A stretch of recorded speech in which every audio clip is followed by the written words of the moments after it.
Bien, pues aquí estamos nuevamente, tras esta breve pausa en nuestra segunda parte, y ya me acompañan en la mesa, y como ya anunciaba al principio del programa, tres caballeros. Pedro Enrique Llamas, ¿qué tal? Buenas noches. Muy buenas noches.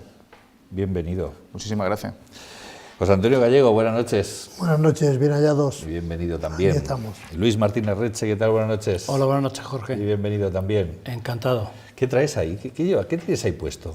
¿Qué es eso que se ve, que están viendo ahora mismo los espectadores ahí un poco a medias? Si el realizador nos saca un primer plano, sí, ya lo estamos viendo. Veremos que tenemos delante la enciclopedia de Álvarez del primer grado, donde nos instruimos los estudiantes de los años 50, de la enciclopedia de Álvarez. Esta es auténtica porque se ve el deterioro del mucho trabajo que yo estuve haciendo ahí. Madre mía, además se llamaba así, enciclopedia Enciclopedia Álvarez. Un libro, o son muchos. Un libro, y cada curso sería un libro, iba por grado.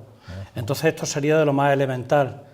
Antonio Álvarez, en colaboración con su hermano Jesús Álvarez, que eran de Zamora, crearon esta enciclopedia, este sistema de enseñanza, a pesar de estar depurados por el gobierno que ganó la guerra, con el partido que ganó la guerra civil. Ellos eran maestros nacionales en Valladolid y entonces los repartieron por ahí, por España.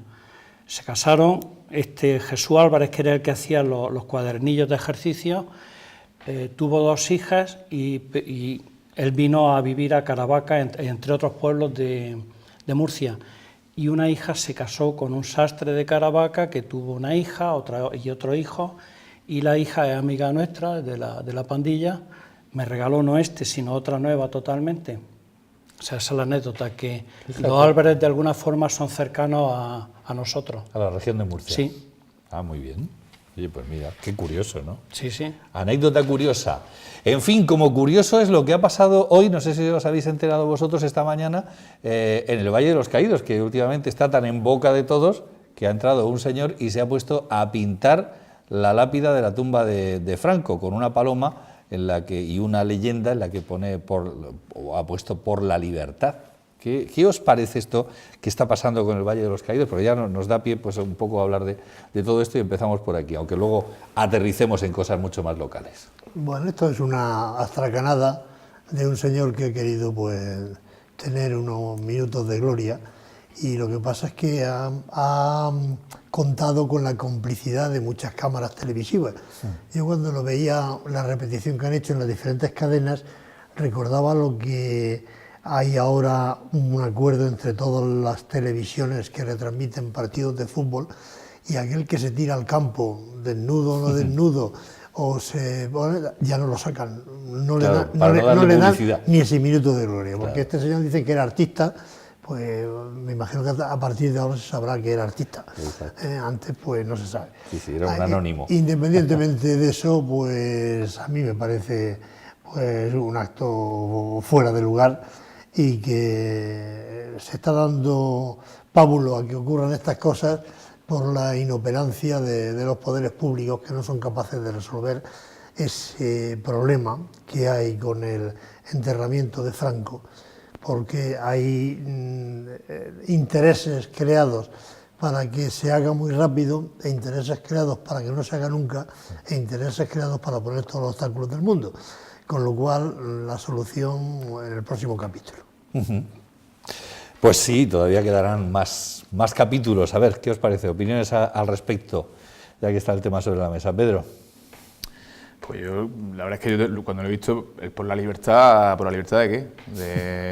De elección de su última morada, en el Pardo con su mujer, que igual no le hace mucha gracia.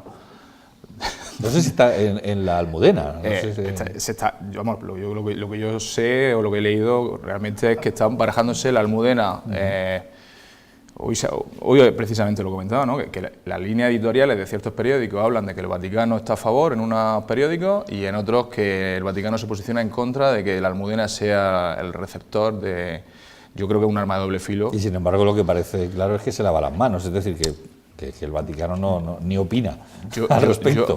No me atrevería quizá a decir inoperancia, pero ya le ha dicho José Antonio, pero yo creo que al final se tienen que tomar decisiones. Cuando se sacó en el boletín una cuestión, un decreto, una orden, no sé, tan abierto, en el que no se...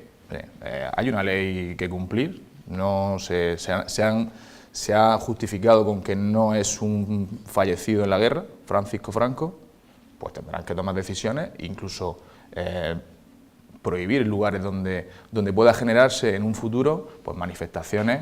Yo me imagino ahí en la Almudena, un 18 de julio o un 20 de noviembre, manifestaciones, filo lo que queráis, que cuando estaba a 40 kilómetros y había que irse allí a donde Cristo perdió gorro, al Valle de los Caídos, pues posiblemente la gente no iría, y tampoco irían las cámaras. Y estoy totalmente de acuerdo, al final se le está dando en los medios de comunicación una trascendencia y unas cuestiones que este señor, por la libertad y la paloma, pues ya que lo ha pintado y lo ha hecho, pues que hubiera, no sé, que hubiera hecho otra acción artística demandando, pues no sé, la igualdad entre el hombre y la mujer, o demandando otro tipo de cosas. Por la libertad, pues no sé, una cuestión tan etérea que si no lo expliques, pues ya está. La paloma y la libertad, pues ya está. Por la libertad de elección de la última morada de Francisco Franco. Muy bien. Luis. Bueno, decía José Antonio que eso era una astracanada, pero yo creía que iba a ampliar el comentario respecto al concepto de astracanada al sainete y a la comedia que está suponiendo la exhumación de los restos de Franco.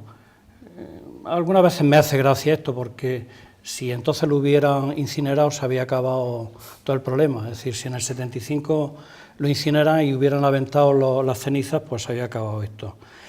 El Partido Socialista, en el afán que tiene por distraer un poco al personal de otras atenciones, pues ahora quiere internacionalizar ese conflicto interno y ha cogido un mal compañero de viaje, como es a la curia en el más alto rango vaticana.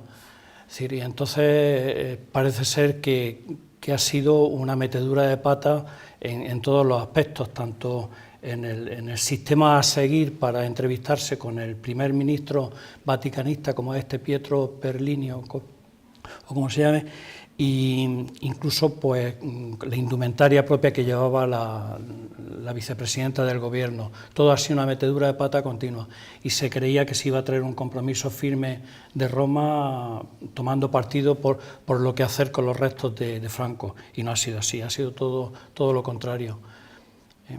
Eso es hasta donde puedo... Pues ya está, bien.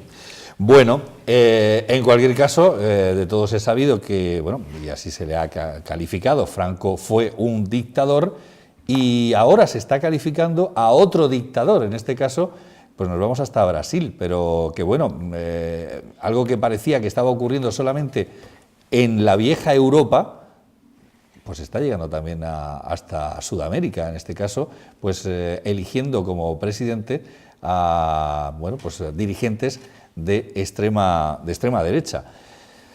Está ocurriendo algo similar a lo que ocurrió en Estados Unidos con la elección de Donald Trump, que después de haber sido elegido presidente, pues sale gente a manifestarse diciendo que no lo quieren de presidente, pero bueno, si las urnas han dicho que sea presidente, ahora no sé por qué se manifiestan en lo contrario, pero en fin, no sé cómo veis vosotros este asunto, del cual pasamos así un poco de puntillas, pero en fin, por comentarlo. Ya no, que la historia se repite, de vez en cuando, en determinados periodos de la historia, la gente quiere líderes autoritarios, líderes que tengan la imagen de que van a poner orden en el desorden que efectivamente determinados sectores de la sociedad y en determinados países sobre todo, pues se están produciendo. Entonces, si alguien se presenta con la teoría de que va a poner las cosas en su sitio y de que aquí se van a recuperar no sé qué valores que se han perdido, pues la gente lo que quiere es una cierta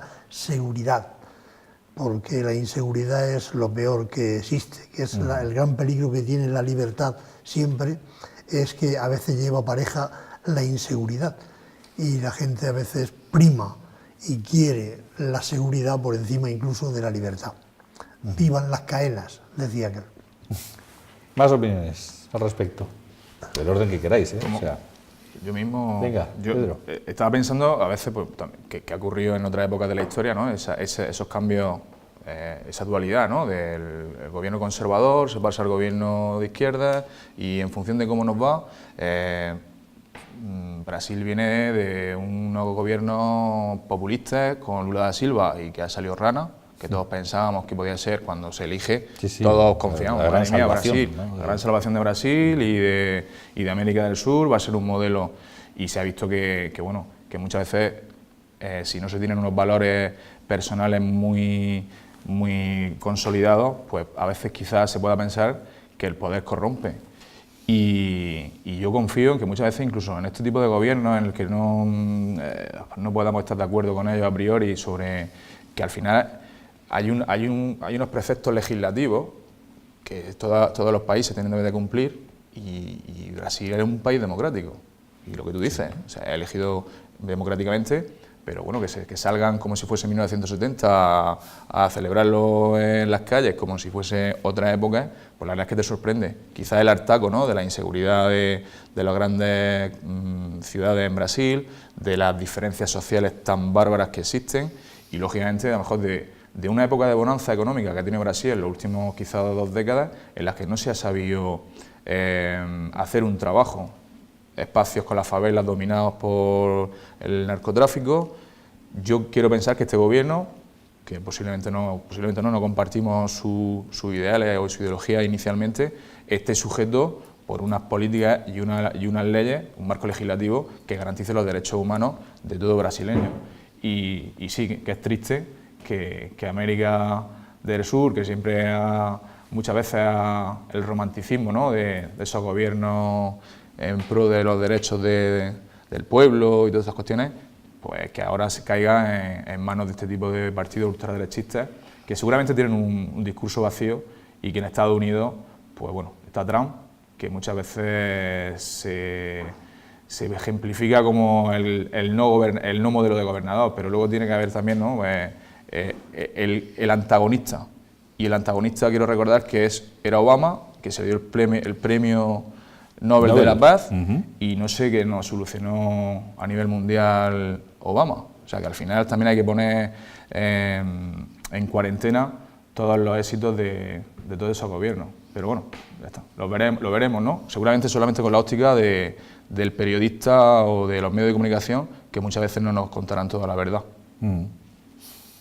A ver, Luis.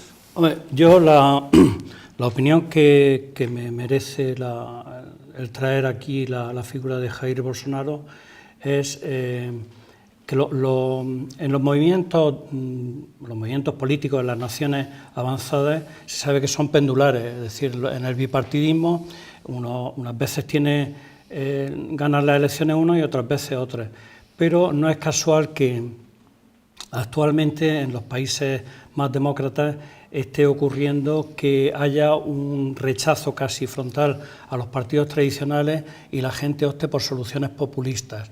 Ha ocurrido en Austria, ha ocurrido en Alemania, ha ocurrido en Italia, ahora ha ocurrido en Brasil, antes ocurrió en Estados Unidos, y yo creo que aquí estamos un poco no sé cómo, influenciados por la imagen que nos quieren dar de lo que son esos personajes. Yo algunas veces me he referido aquí a lo que comentamos sobre lo que nos parece Donald Trump, por ejemplo. Donald Trump aquí tiene la imagen de ser un maleducado, que lo es, un mujeriego, que lo es, pero luego es un gestor, lo que no era ni Obama ni eran los Clinton. Al ciudadano americano, cuando le habla de estos del Partido Demócrata, de los Clinton y de Obama, se les ponen los pelos de punta, no quieren saber nada de ellos, son una gente que está muy mal vista en Estados Unidos. En Brasil, ¿qué te voy a contar de Dilma Rousseff y Lula Silva? Es decir, no quieren saber nada.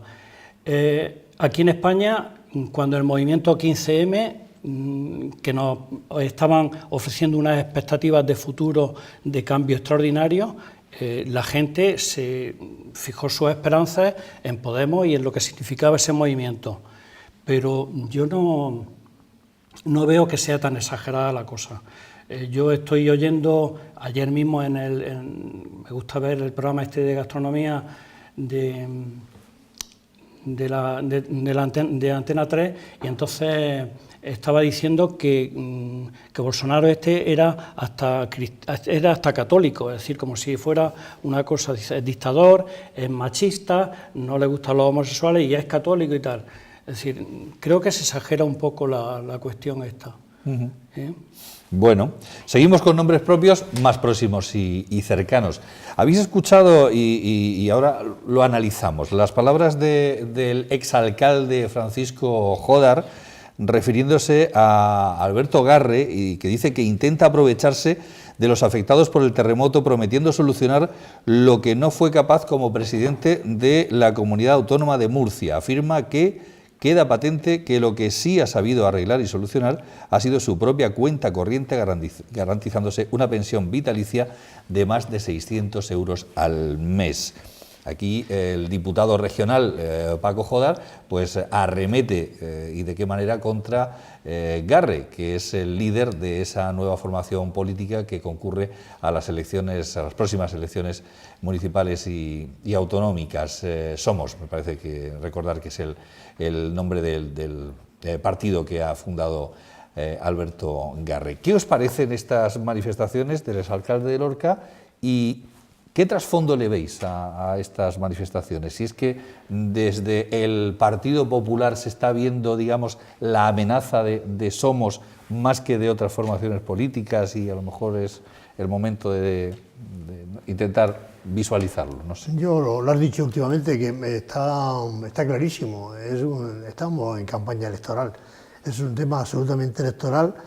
Lo feo de la cuestión es que es pelea entre familias, y las peleas entre familias son las peores peleas que existen, porque se le tiene miedo al partido de Garre, que yo creo que es un miedo electoralmente infundado, porque ahí el Partido Popular tenía que tener otros miedos, tenía que tener el miedo de Vox, el miedo de Ciudadanos y el miedo pues de toda la izquierda que va a estar en contra.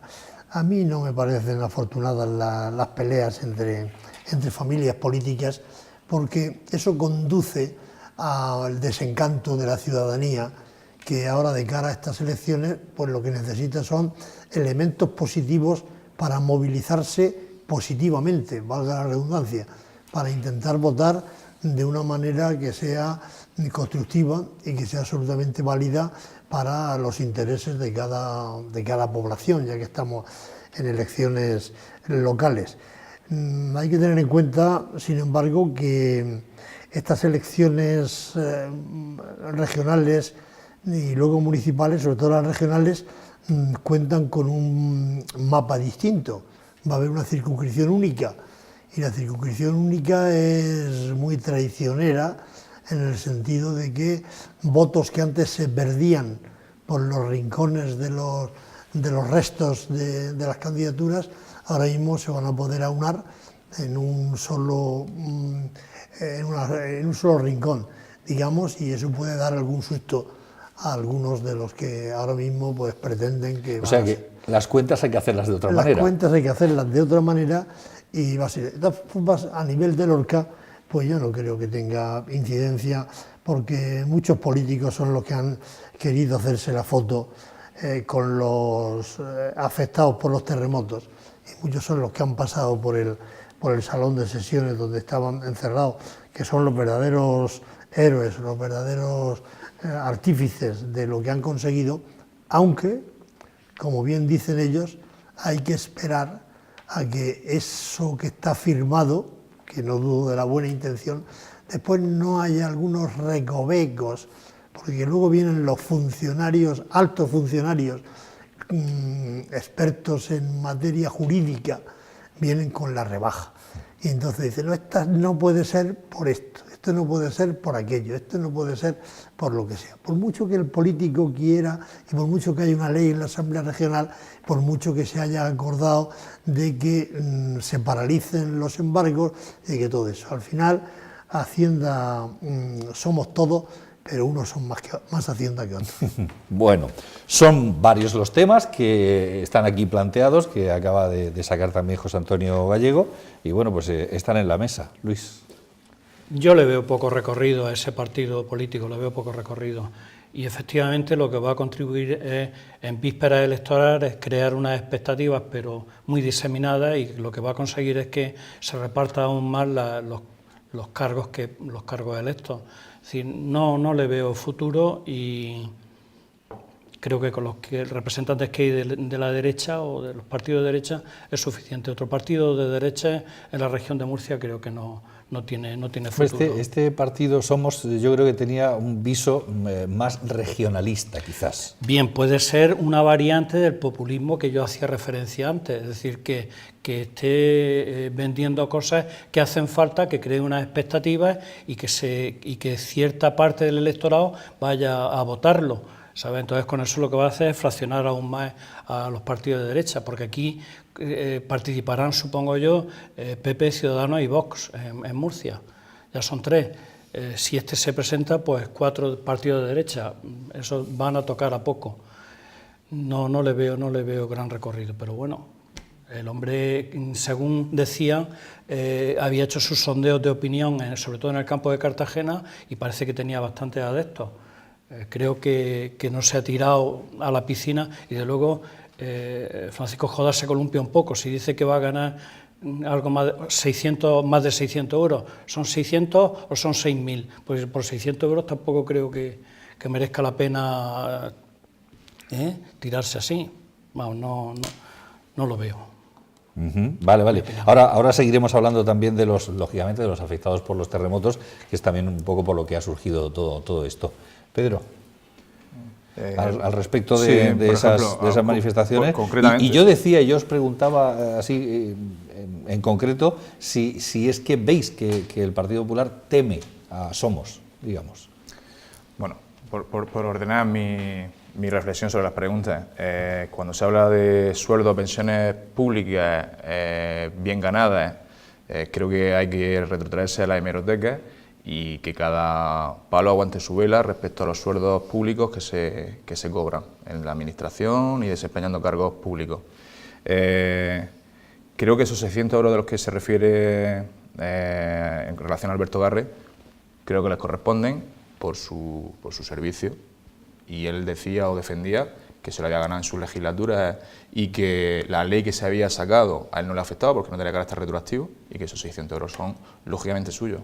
Aquí entramos, por ejemplo, lo que Podemos decía, ¿no? Que por ley sus políticos que ocupasen cargo político, cobrando 2.000 y no sé cuánto, tenían el mínimo, debían del resto donarlo. Y luego lo que hablaba José Antonio, ¿no? Luego está Hacienda. Y dice, bueno, tú lo estás cobrando tú, pero si se lo da al partido, ¿eso qué concepto de qué? En este caso, yo creo que las cuestiones son, respecto a la pensión y sueldos, creo que hay que ser un poco mucho más objetivo en ese sentido. Ahora, si es un ataque a la figura de Alberto Garre, en el sentido de que pueda ser un elemento para las futuras elecciones, por supuesto, el PP tiene su voto cautivo de siempre e ideológicamente ese voto no va a cambiar, no se va a ir a la otra parte. Se diluirá o se cambiará, porque al final lo que hablábamos, ¿no? Del hartazgo de 25 años, 30 años de un mismo gobierno, al final es la población, lo que no sé, en la región de Murcia, cuál es el límite que somos capaces de soportar. Tuvimos una época del PSOE y nos aburrimos, o no nos aburrimos, y luego ahora estamos en una época con el Partido Popular en el que nos aburrimos o no nos aburrimos, pero cuando llegan las elecciones es cuando realmente hay que ejercer tu derecho a voto, y eso es lo que te marca el arco. Por supuesto que los votos del Partido Popular, que debe de perder, me imagino, ellos tendrán su sondeo, se van a ir a esos partidos que habéis nombrado, y entre ellos Somos. Otra cosa es que tenga recorrido y que ese partido tenga un carácter...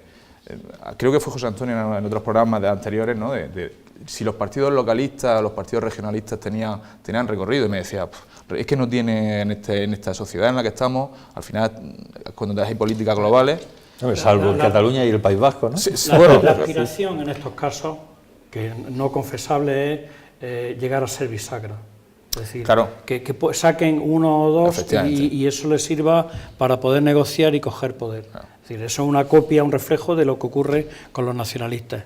Yo creo que a partir de ahí nada, no. De tocar poder directo, en absoluto.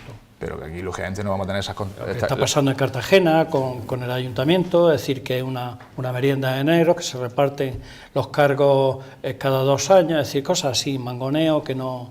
Pero esto realmente tiene- eso ocurre con CIU, con tal, ¿no? Que tienen representación en el Congreso. Yo creo que Somos no plantea, más allá de los límites de nuestra región, no se plantea el presentarse, porque no tiene sentido. Entonces, No, pero si saca 1 o 2 diputados y puede negociar Sí. cartera y puede negociar incluso una presidencia, pues eso ya es lícito. Bueno. perfecto. Bueno, tema de los, el encierro que han protagonizado los afectados por pues esos embargos en base y en función a esas ayudas recibidas por los terremotos de reconstrucción, rehabilitación de viviendas y que bueno pues que de alguna manera no son justificables, no se pueden justificar y de ahí que se empezasen los embargos y que ahora se han paralizado y parece ser que, como decía José Antonio hace un momento, pues el compromiso por parte de los políticos, en este caso el presidente de la Comunidad Autónoma, Fernando López Miras, que estuvo ayer, si no me equivoco, precisamente reunido con ellos y fue, bueno, pues ya digamos el que les firmó el papel necesario para tranquilizarles. Bueno, pues ¿qué opináis de todo esto que ha ocurrido? Yo me hago 3 preguntas en el tema con independencia de las razones de cada uno. Me hago 3 preguntas. ¿Es necesario llegar a esos extremos para conseguir algo? ¿Tener que forzar tanto a la Administración encerrándote en el Ayuntamiento para que llegue a solucionar tu problema? Esa es una muy buena pregunta, te quedan 2. Sí. La otra pregunta, se me ha ido un poco el... Bueno, pues ya está. Sí, vamos a ver. Sí, la otra pregunta se refiere al momento electoral. Es decir, si el momento electoral ha sido definitorio para que pueda dársele una solución a este asunto. Nada más que eso, que creo que está claro. Sí, de la forma que mira Pedro. Yo es que esta mañana cuando me asomaba al periódico, a nuestro diario de referencia local, el regional, el del diario La Verdad, pues ves la portada y lógicamente ahí te preguntas quién sale reforzada en esa imagen. Una imagen potente y claramente hay 2 figuras de nuestra localidad, ¿no? Y que representan un partido. Al final yo creo que en el ámbito político la foto prima por encima de muchísimas cosas y creo que incluso a veces prima por encima del propio ciudadano. Y voy a justificar. O sea, todos se han echado la foto, todos. Y estoy con lo que dice Luis, o lo apuntabas tú, ¿no? O sea, es necesario que se esfuerce tanto, pero la administración desde 2011 no ha tenido capacidad administrativa para dar solución a esos expedientes. Cuando se solicitan y yo soy también crítico en el sentido de, hay muchas causísticas, ¿no? O sea, a ti te dan una ayuda pública y tú tienes que justificarla, porque son dineros públicos. Otra cosa es que cuando tú tienes un asesoramiento de funcionarios, de asesoría, para solicitar la subvención, deben de explicarte las cosas, ¿vale? Puede ser que algunos de nuestros conciudadanos, los lorquinos, no tuviesen claramente cómo tenían que justificarla, pero entiendo que si tuvieron ayuda para presentar la ayuda, valga la redundancia, también estaría esa ayuda para poder justificarla. Luego tenemos expedientes perdidos, facturas presentadas por duplicado, como es la Administración, ¿vale? Que pide 18 veces las mismas cuestiones y se pueden haber perdido. Luego causas muy concretas de esa señora que la arregla su casa y luego se la expropia y se la derriba. O sea, que eso ya, que esto ya es increíble. Pero yo qué sé, ahí se ha venido muchos a dar el discurso y que creo que nuestro presidente decía, estamos bordeando el marco legal. Esos grandes juristas que se decía José Antonio, sí. Luego a lo mejor pegarán el apretón. Estamos bordeando, ¿cómo que bordeando? Tenemos que estar dentro de lo que marca la legislación. Y me parece inaudito que desde 2012 tengamos unos expedientes y una realidad en Lorca que todavía, el otro día se inauguraba el curso del Grupo Scout Ciudad del Sol y había ahí congregados 450 personas. Y esos señores, y esos vecinos nuestros que estaban asomados al balcón, recibieron un aplauso de toda esa gente como apoyo. Y eso no es foto, es simplemente un poco de empatía. Y la empatía tiene que ser no solo vecinal, sino también de los partidos políticos que nos representan y de toda la administración. ¿Por qué no se ha venido a dar solución a eso? Y también, de paso, a ver si se va a solucionar cómo se reembolsa. Por ejemplo, se me ocurre, en la mesa solidaria, todos los dineros que se deben de usar, porque esos dineros creo que muchos de ellos son reembolsables, ¿vale? Esos 3.000 expedientes que quedan pendientes de resolver, muchos de esos dineros, ¿vale?, van a ir a la mesa solidaria, porque creo que habrá que tomar decisiones.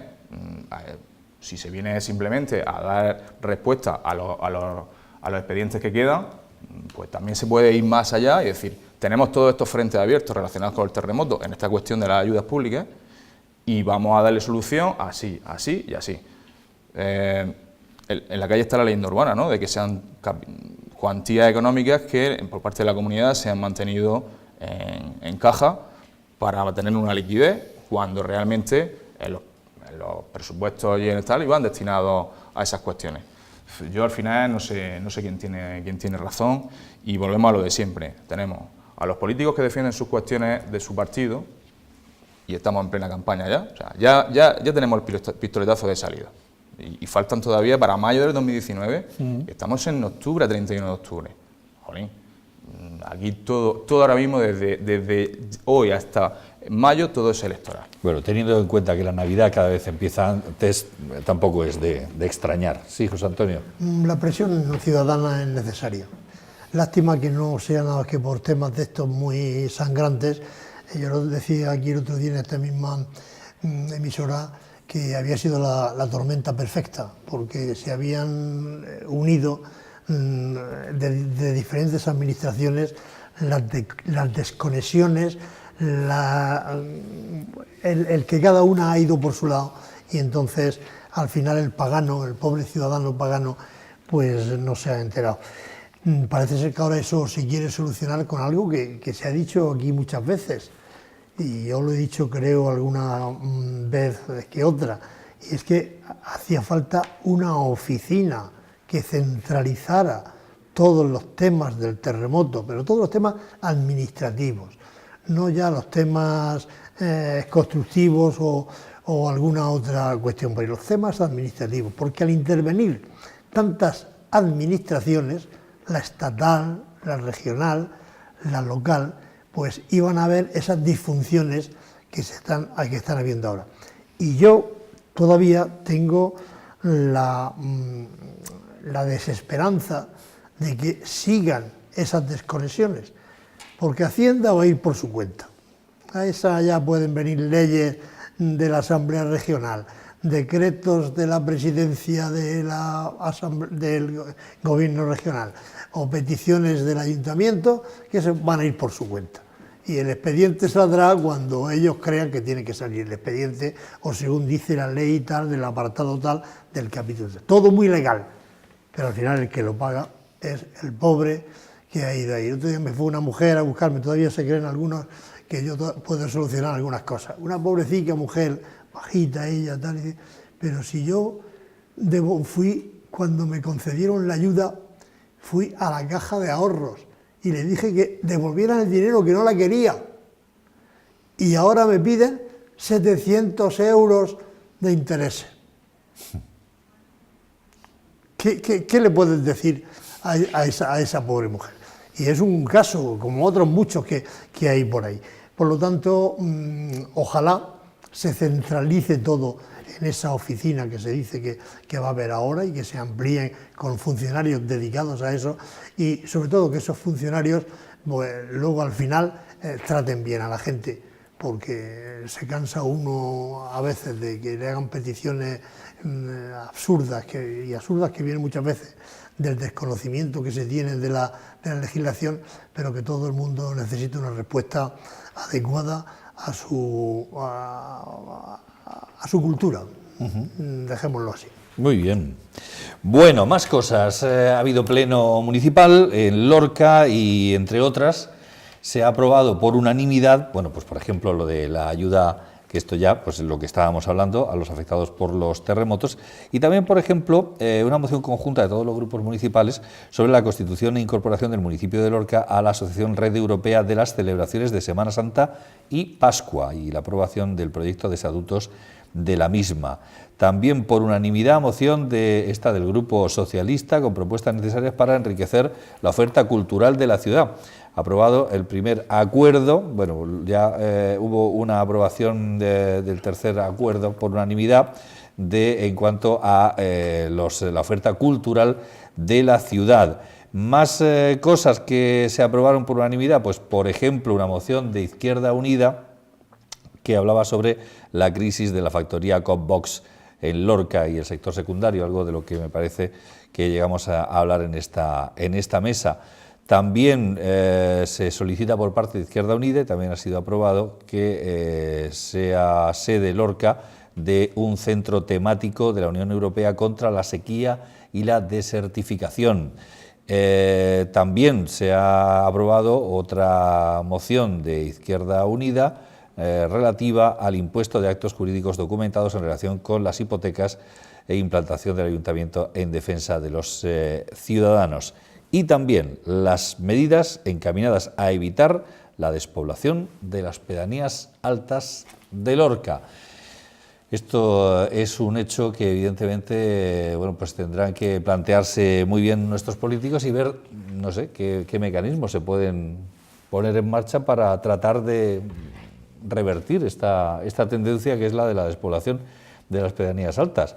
Allí al hilo de esto, yo no sé, vosotros lo habréis oído, la planta fotovoltaica esta importantísima que iba a dar no sé cuantísimos empleos y que parece ser que nadie ha dicho que no se vaya a hacer, ese es un proyecto que continúa en marcha y que se va a ver ubicada precisamente en las pedanías altas. A lo mejor puede ser un revulsivo si eso finalmente se pone como se tiene que poner, es decir, en marcha y desde luego funcionando y con todos esos empleos dando empleo a muchísima gente. No lo sé. ¿Qué se os ocurre así a bote pronto sobre todas estas cuestiones?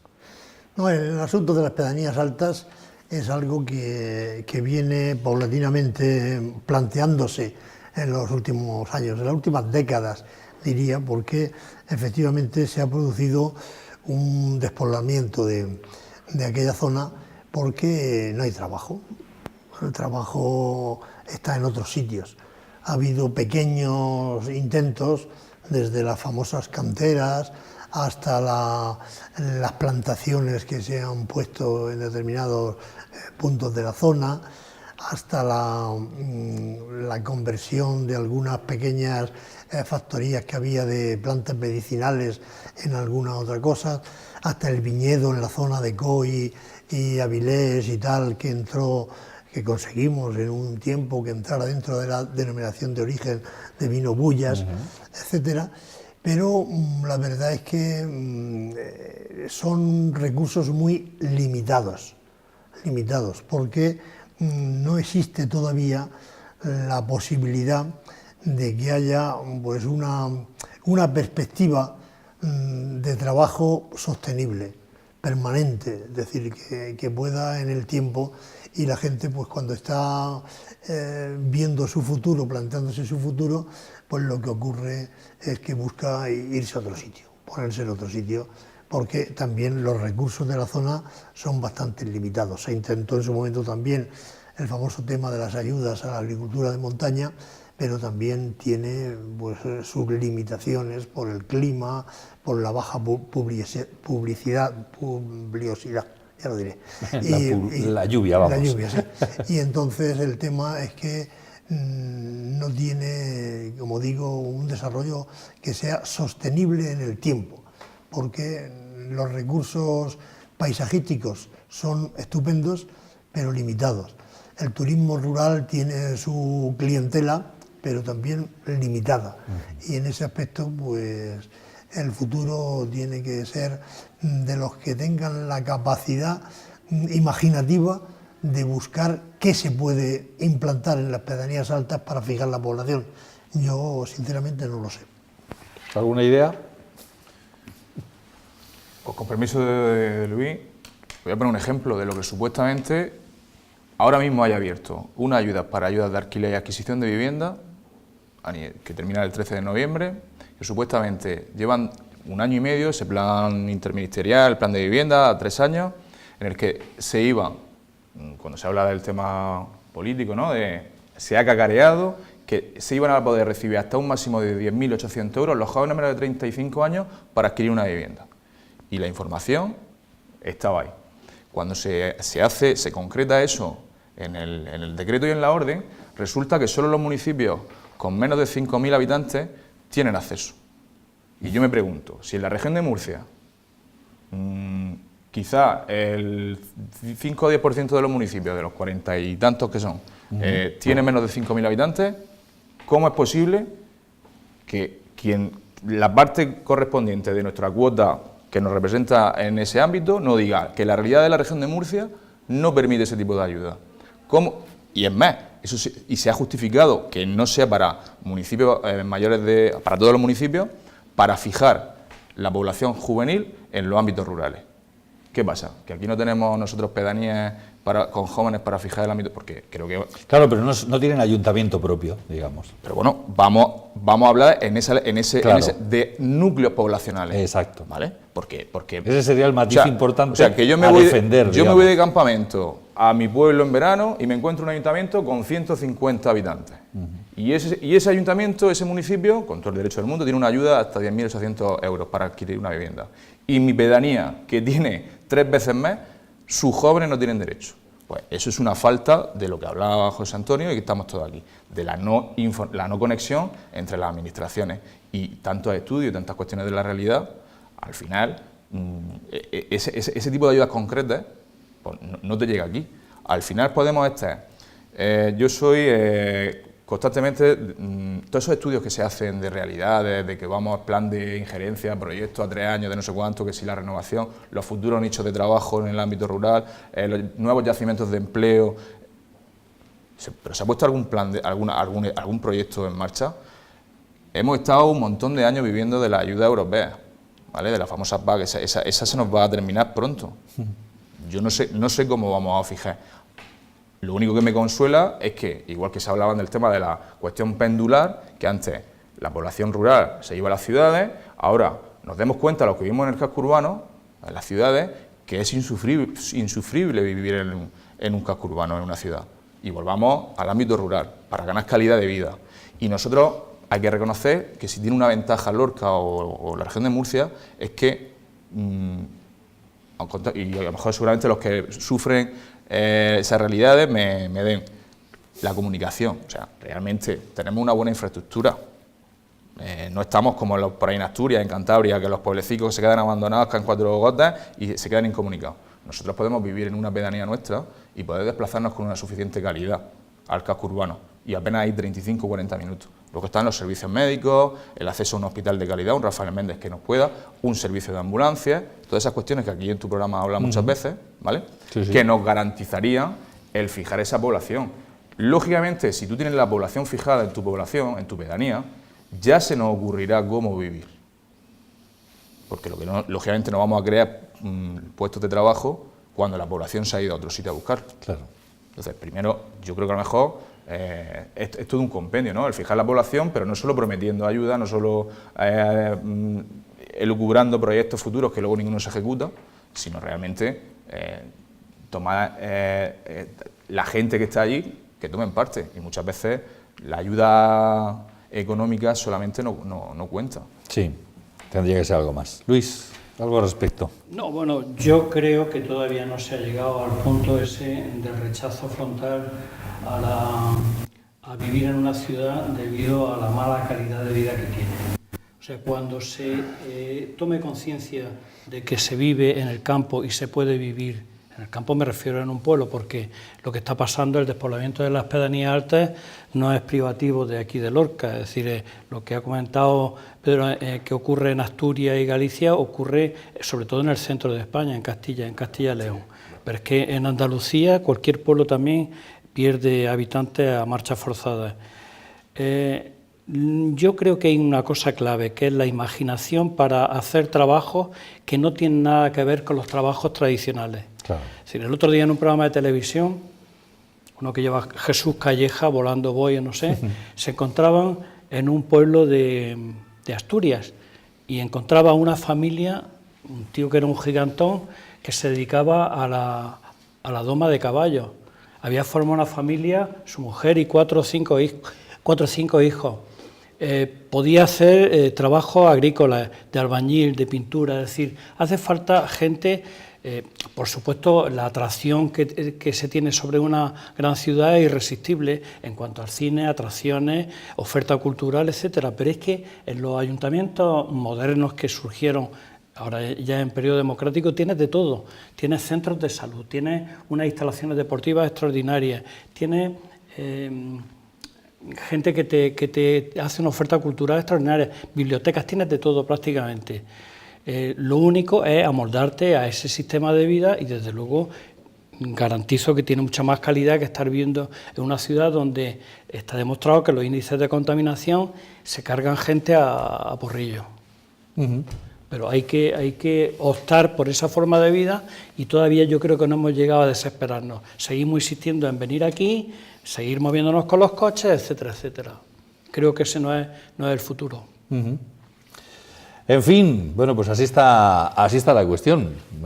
Lo cierto y verdad es que hay que echar imaginación para el tema de que no se despueblen nuestras pedanías, las del norte fundamentalmente, aunque imagino que alguna otra también. Yo recuerdo una vez hace ya bastantes años recorriendo, cuando yo trabajaba en la cadena SER, recorriendo todas y cada una de las pedanías con un espacio que se llamaba Ser Lorquinos, llegar a una pedanía, la de Umbrías, que es una diputación lorquina que está por ahí entre Aguaderas y Pulgara, me parece, más o menos, si mal no recuerdo, donde vivían 2 familias.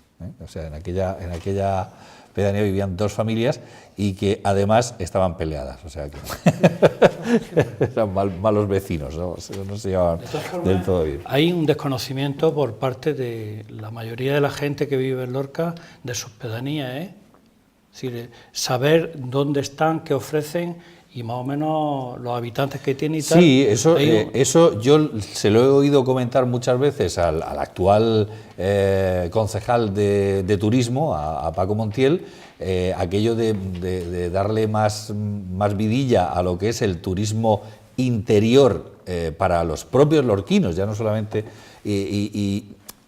Sí se dice, pero yo no veo tampoco ninguna iniciativa, que se haga ninguna iniciativa realmente para decir, señores, pues todos los domingos, por decir algo, va a salir un autobús, que se monte el que quiera porque vamos a ir a ver no sé qué pedanía y vamos a conocerla, y encima nos van a dar ahí no sé qué vino, no sé qué queso, no sé qué cosa que se pueda comer allí, no lo sé, es decir, que imagino que todo eso pues tiene un coste, tiene una organización, etcétera, etcétera, pero que a lo mejor sería interesante que los propios lorquinos conociésemos muchos rincones de nuestro amplísimo término municipal, que es que no tenemos ni idea de que están ahí, de que existen, ni cómo llegar, ojo. Son opciones personales que, está que claro. no tiene por qué tirar la administración del carro del interés de cada uno. Es decir, yo tengo interés en conocer COI por muchas razones y voy a COI a comer, a pasearme, hasta ahí estamos de acuerdo. Conocer, pero no tiene por qué. Yo es que pero favorecer cosas, no sé. A la administración hay que fiarla a otras cosas, a que trabajen. No, pero si podía ser incluso la iniciativa privada, es decir, pero claro, la iniciativa privada necesita una rentabilidad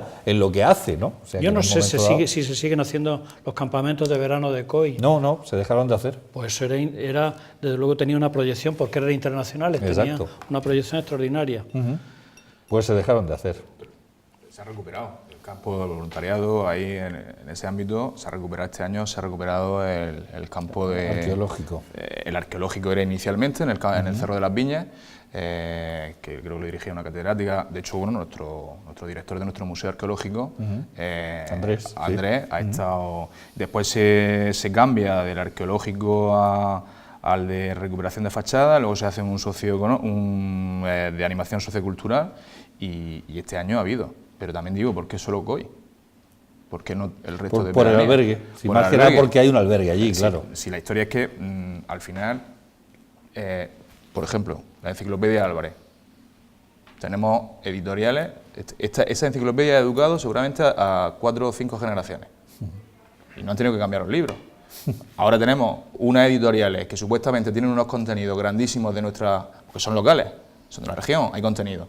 Y a lo mejor en nuestros libros que están nuestros niños y niñas de Lorca leyendo, no tienen nada de nuestras pedanías. A lo mejor ese contenido despertaría, si los padres no tenemos el ánimo de conocer nuestras pedanías, pues a lo mejor nuestros hijos pudieran tenerlo, o exigirte, papá, que he estudiado en mi libro de texto que hay una pedanía que se llama la Umbría. ¿Umbría? Los Jarales, la que tú has dicho. Jarales, los Jarales, umbrales. Umbrales. O Umbría. La Umbría, que esa ya es de nota. Umbría, sí, o sea, sí. yo mira que yo me he pateado, pero en esa no he estado. Y es verdad que hay población residual en muchas de esas pedanías, pero por lo menos el poder situarla. Y luego, también estoy con Luis, ¿no? Que no sea solo la administración que engenere, sino ¿por qué tenemos que tener servicio, un restaurante de 5 tenedores, si simplemente coger un domingo tu coche, tu bicicleta, irte a cualquier pedanía de nuestras, sentarte, comer, lo que sea, lo que te ofrezcan, y sentarse en la puerta, tomarte un café y hablar con los vecinos y preguntarle es que con eso nos podríamos conformar y pasar un fin de semana. La tendencia es a salir y contar dónde vas, lo lejos que vas. Es decir, si vas a Tailandia es mejor que ir a París, y si vas a París es mejor que ir a Irún, y si vas a Irún es mejor que tal, porque aquí en Lorca hablo con muchísima gente, en pleno siglo XXI, por lo menos bastante avanzado, que no conocen la comarca de los Vélez. Ahora estoy barriendo para mi tejado, pero tiene ahí un pueblo Vélez Blanco que es una maravilla, y Vélez Rubio que tienen una oferta histórico-artística impresionante, pero impresionante. Y están aquí a tiro de piedra, y no claro. se sabe, Y están a 40 y minutos de gastronómica, por una autovía que llega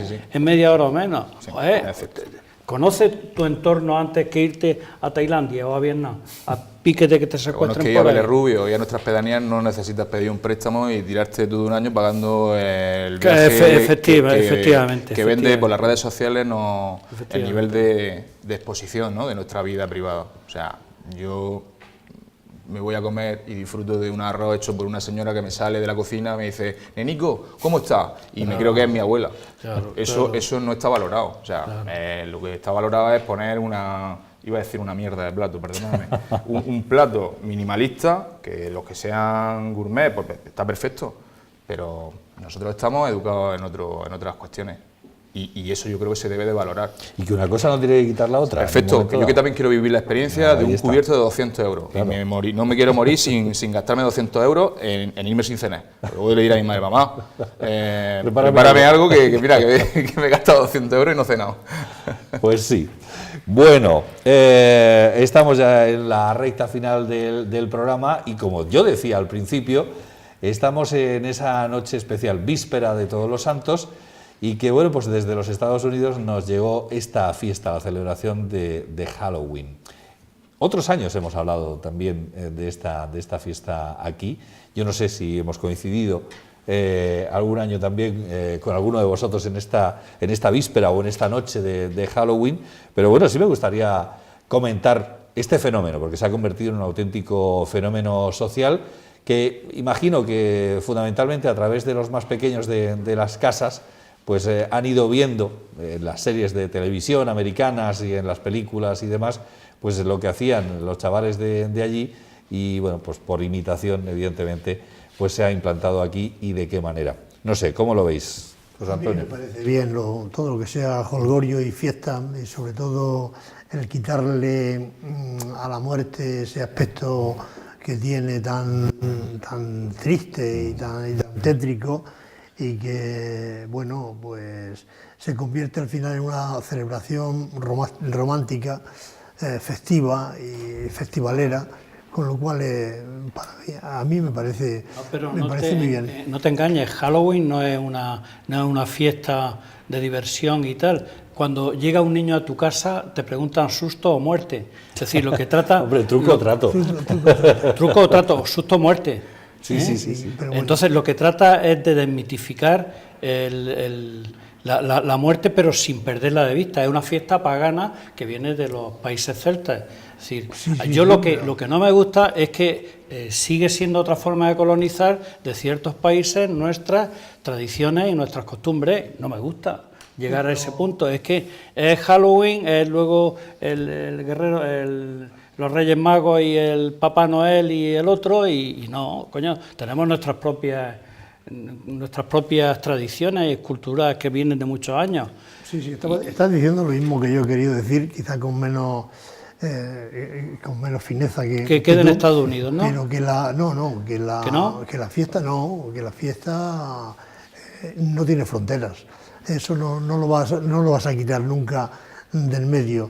Y cuando sociológicamente, una fiesta se enraiza en una sociedad, eso no hay quien la quite. José Antonio, lo que no tiene frontera es el consumismo. Bueno, pero eso va todo unido, porque para primero eso el consumismo y después lo otro. Se suben al carro del tema. Nosotros hemos tenido siempre, en torno al Día de Difuntos, al Día de Todos los Santos, pero en el Día de Difuntos hemos tenido siempre pues, una celebración que ha sido de recuerdo, una celebración que ha tenido bastante de fiesta, una celebración donde las flores han tenido el gran protagonismo. Por cierto, tenía que decir una cosa del cementerio. Yo estoy en el cementerio esta mañana a llevarle flores a mi madre, como hago todos los años por estas fechas, y he encontrado en el cementerio una innovación, cosa rara, que era unas enormes escaleras de por lo menos 7 u 8 peldaños, de un armazón muy fuerte de aluminio, con unas ruedas y tal, que para moverlo aquello necesita, bueno, las fuerzas que una pobre mujer que había por allí intentando mover aquella escalera, no había manera. Antes había unas escaleritas pequeñas, finitas, algunas de aluminio y la mayoría de hierro hueco, que podíamos poner fácilmente. Esta mañana yo no he podido mover la escalera esa de un sitio para otro porque no había manera. Además, para más INRI, he visto que en algún sitio la escalera está unida a una cadena y la cadena está unida a una cajita, a un cajetín, donde hay que echar una moneda para llevarse la escalera. Luego dicen que la moneda se devuelve al estilo de los carros aquellos que había en el supermercado.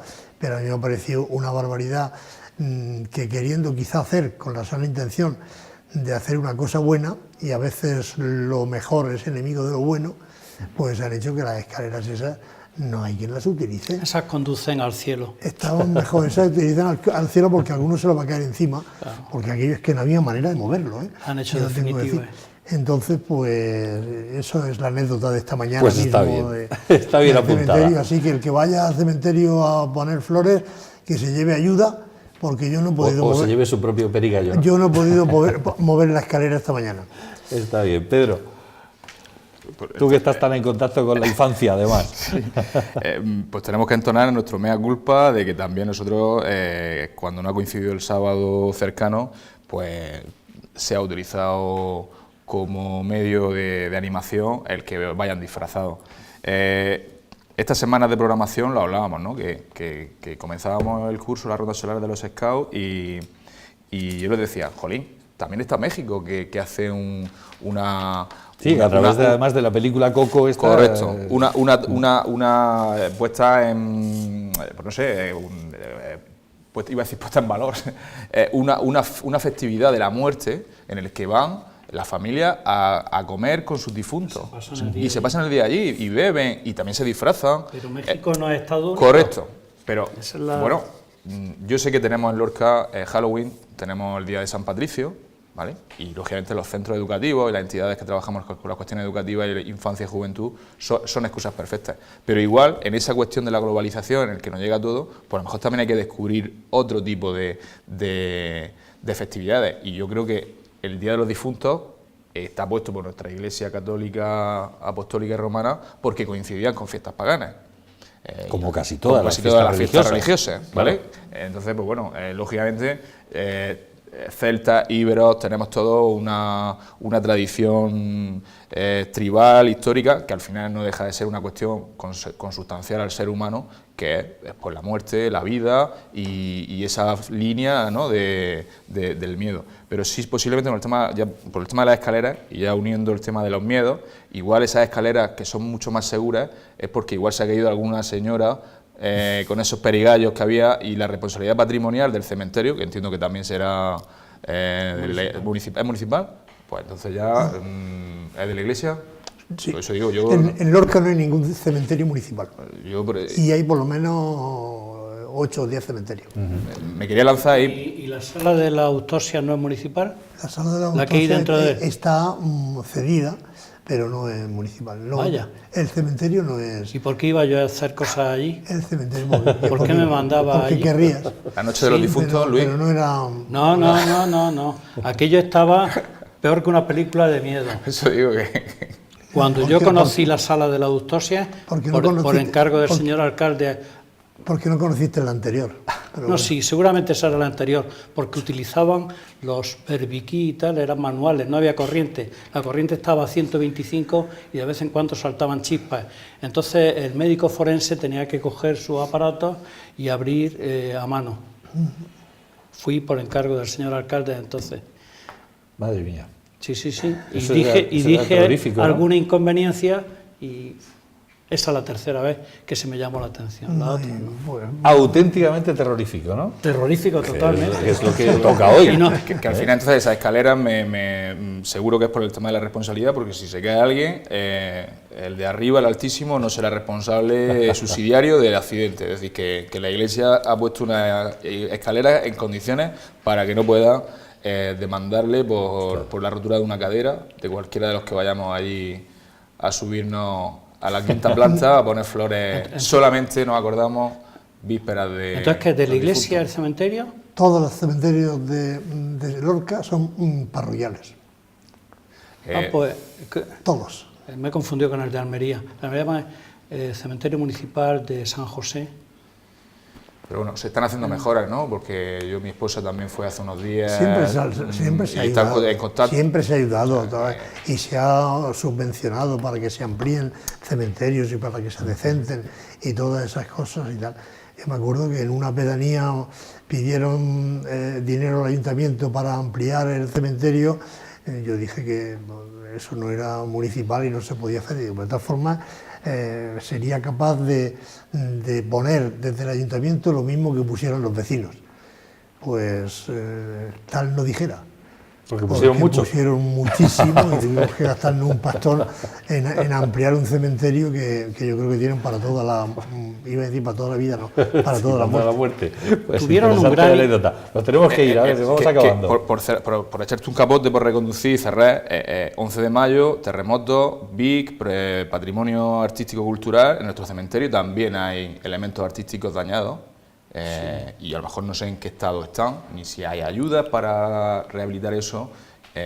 Otro de los frentes abiertos que a lo mejor no se le ha dado respuesta. Y Falta arreglar alguna, igual la alguna mesa capilla histórica y la artística. mesa solidaria, si alguna vez se recapitaliza, pues igual algún vecino pudiera acogerse a ese tipo de ayuda, o no vecino, porque ya a lo mejor Bueno. han pasado tantos años que no hay no propietario. vecino.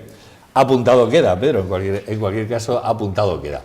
Pues Pedro, José Antonio, Luis, muchísimas gracias por haber estado aquí esta noche de víspera del Día de Todos los Santos, noche de Halloween, que no paséis demasiado miedo y que ustedes tampoco, al contrario, que lo disfruten y mucho, porque el miedo, cuando es un miedo controlado, se puede disfrutar mucho. Que pasen una feliz semana y muy buenas noches.